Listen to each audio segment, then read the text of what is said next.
branding a nation, I'm sure you are going to tell me, is nothing like, or perhaps somewhat like, but shouldn't be entirely like branding a product. So let's kick off and simply ask this question. How do you brand a nation, sir? I must say, thank you. Thank you for having me. I'm very pleased to share this moment with you, Becky. I hate the word branding for a nation, because branding is about, most of the time, products and brands. And the idea of using such a word, but there is no better word. So I will go very quickly through a very short presentation so we can then kick on a Q&A. So in the good old world, it was relatively easier because you needed just a flag, an anthem, landscape, monuments, values, liberté, égalité, fraternité, for example, history, national heroes, and culture. Nation branding was above all about building pride, a sense of belonging, and cohesion of a nation. In today's world, things have changed dramatically. And nations themselves are globalized. And if you look at what Joe Stiglitz, the Nobel Prize of Economy, said, a country's economy has sometimes very little to do with the economy of a country because of the globalization. And also we see that brands use nations to promote themselves. Emirates, Volkswagen with Germany, Guerlain with France, Paris. And everyone has a voice and can disrupt the branding of any nation. So in our new world, things are blurred and there is a new perspective. Is nation being disrupted by new voices, by new authorities, or by common values and understanding? Can you go back just there? Yeah. The third there, on your third, enter Pyongyang. The third one is... Keep your eye on this, ladies and gentlemen. Is universal set of values and common understanding, and you have North Korea, which is using exactly the same approach than any other country to brand themselves. But they have some other issues, and maybe in the Q&A we can cover that. And kind of tweet brand a nation. And this is without any allusion, so don't think that I'm alluding to anything or anyone. Can we brand a nation as we do for commercial brand like Coca-Cola? And there are some similarities and a lot of differences. The similarities are pretty simple. A nation like brands need awareness, they need to be known. They are looking for attracting investment, companies, talent, and they are looking also for international recognition, particularly in a world of globalization. But also, there are incredible differences that make a huge difference and explain why governments are not corporate boards. First, clients are buying a brand, while people are living in and belonging to a nation. You see also that a brand is the identity of a product, while nation has obviously an identity, but it is also known by a territory and a history. And you see also that companies or brands are looking for growth, while nations should seek progress.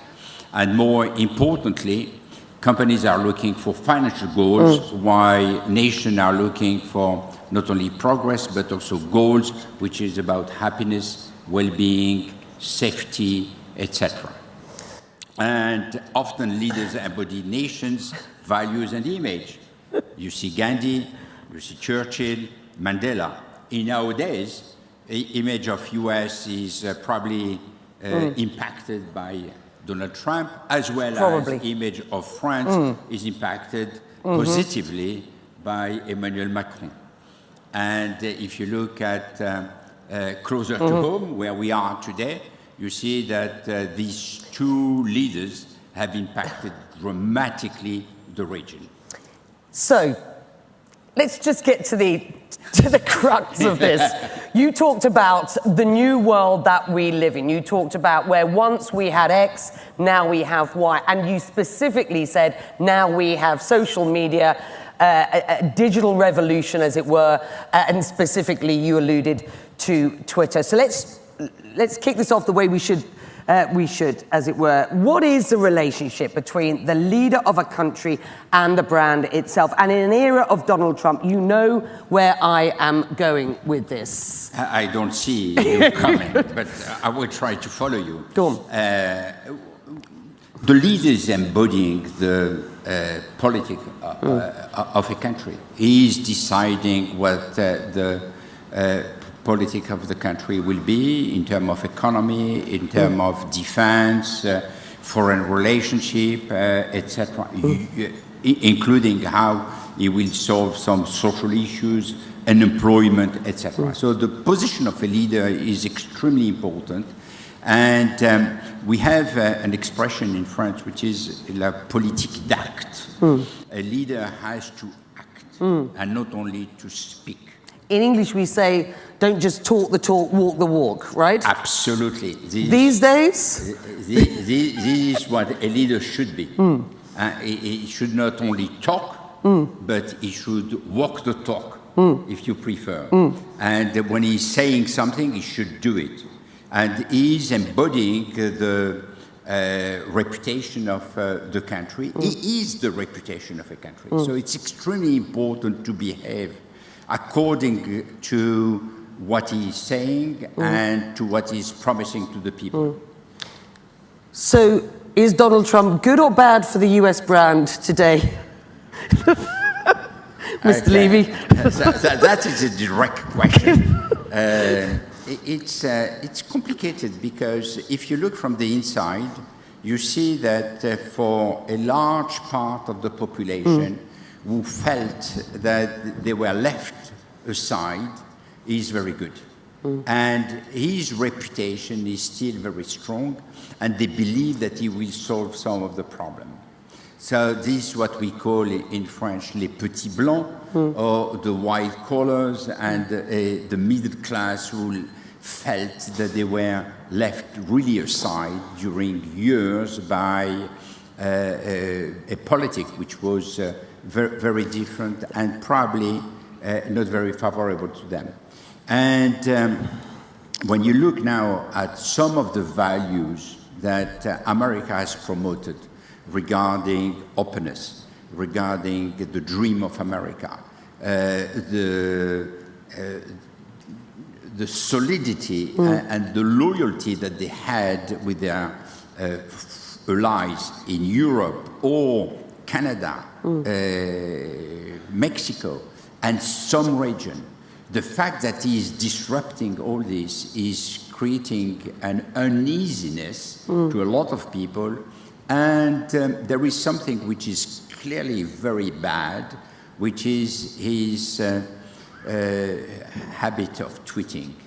When he's waking up at 1 in the morning and he has nothing to do, he's tweeting, and the tweets are serious damage to his own image and to the image of America. So let's get a little bit closer to home for you and stick to this idea of leadership and how you believe that leadership is sort of integral to the branding of a nation. Emmanuel Macron and France's new iteration, if you believe there is one under a Macron leadership. I believe that you believe that. So explain to me why. What's the genesis of that? A Macron leadership and the branding of the country of France, as opposed to that under François Hollande, for example. Okay, it's relatively easy because François Hollande has made a lot of mistakes, not only by proposing things which were absolutely unrealistic, but also by not being able to do what he wanted to do. So his mandate has been a terrible parenthesis for France. Emmanuel Macron has a few very important qualities. First, he is young, and it is totally unexpected to see an old country like France electing somebody who was not 40. Second, because he says things which are provocative, and he is doing what he said. Third, he has done something which was counterintuitive, which was to go against populism. And instead of following the trend, for example, of Trump, or of some other European countries, and following the people, he has decided to lead the people and to be against populism. And last but not least, he has taken a very strong position on Europe, while Europe is in the image of many Europeans, not only French people, down. Europe is a bad thing, according to a lot of people, because they have not seen what Europe can bring to them, and they do not feel completely Europeans. So all this, which is normally a fantastic recipe for failure, has made him winning. In the same vein, then, do you suppose that Brexit, for example, is incredibly damaging to the UK's image and brand?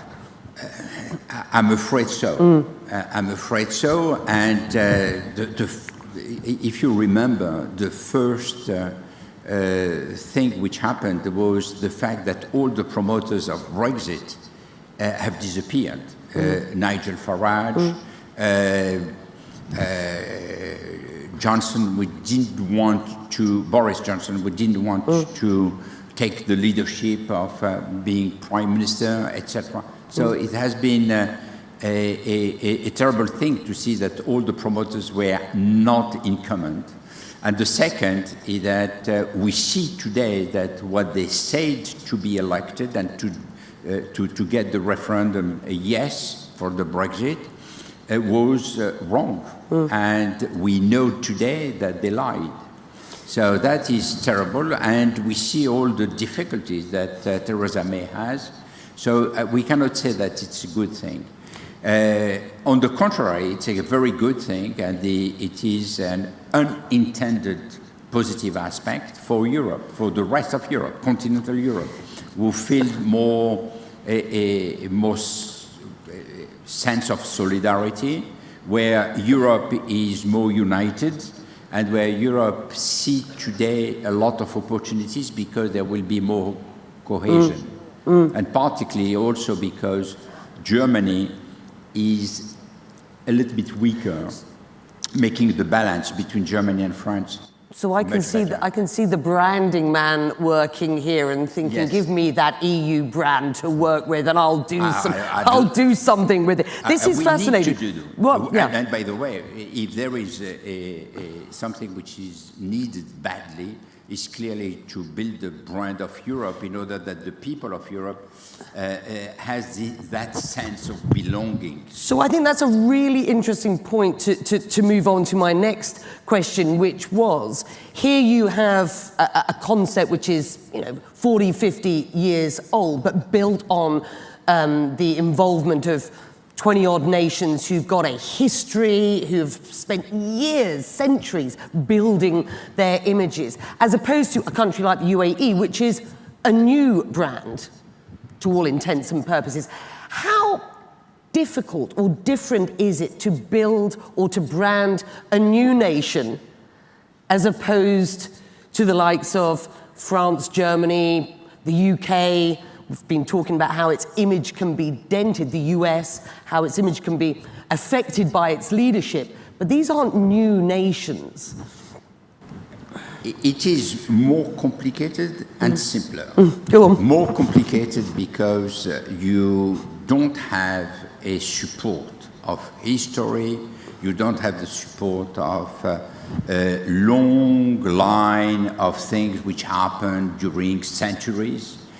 And at the same time, it's much simpler because you are starting from a blank sheet of paper. So it's like writing a new book. And you have a lot of possibilities. And what has been done in the region is quite impressive. When you see not only what Dubai has done, but also Abu Dhabi and other Emirates, you are impressed by the incredible strength of the region, the modernity, and also the will to change and to create something for the future. I have been impressed to see that there is a minister for 2071. At the beginning, when I saw that, I said, okay, there is a mistake. It was 2017. And then I see, no, it's not 17, it's 71. And I think it's something which shows that they are caring about the future and they want to build something. They probably need to get rid of some of the issues which are attached to the region. We have to be honest with that. And they have also to build a much better image and stronger image of the leaders who are not as well known and some European leaders or Chinese or India or America. And that takes me to my next point, which is that it is clear certain connotations that many Western countries or markets have about the Middle East as a whole. So what is your advice on how you brand or rebrand, as it were?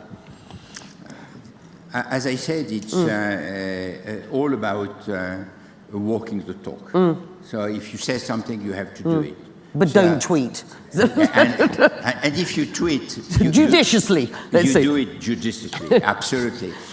So it's not about tweeting anything, it's about building a new reputation and to put what this future is all about in line with the thinking of the leaders of the region and making that thinking well known to the Western world first, because the Western world had the media, which is a resonance, which is extremely strong. And this is what they have to do on the first place. Is there an opportunity, finally, in building an identity and a branding a nation on the global stage at a time when we are seeing increased support for separate national identities elsewhere? And not only national identities, but we see also regional and problems. You see Corsica in France, you see Catalonia in Spain. I believe that, again, it is about the idea that the leaders have and the cohesion that they can create within a country. If they do that only for themselves, it leads nowhere. But if there is a sense of belonging and they are supported by the population and they have a clear agenda and they are following the agenda extremely seriously, in that case, yes, they can. 20 minutes is never enough time. It says time out, but I'm going to give you one more question because this is ridiculous. And 20 minutes is certainly not long enough with you. You have always been a pioneer of new media and digital technologies. How then can this new era of digital and social revolution, as it were, how can these new platforms help a nation to build its brand? There are many nations who have built their brand based on a technology, science, or culture. And it is what is interesting with the new technology is that you have disruptions, and each disruption is an opportunity. Look at what's happening with AI nowadays. AI is an old technique. It is something data mining. In the 50s.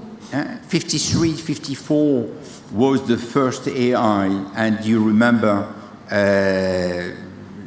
Stanley Kubrick movie and HAL, the computer. So it is an opportunity for this region to own artificial intelligence. And they should put the money behind artificial intelligence, because artificial intelligence can bring a lot of innovation, progress, and positive aspect, not only for the region, but for the population of the region. And that is something which will lead to education, to training, and to progress. So I think used it's judiciously.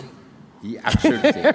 You have a captive audience here, sir. I know many of them will want to find you out and about behind the scenes here at this conference, but for the time being, we have run out of time. We thank you very much indeed for joining us. We thank you. Thank you. Maurice Lévy. Thank you.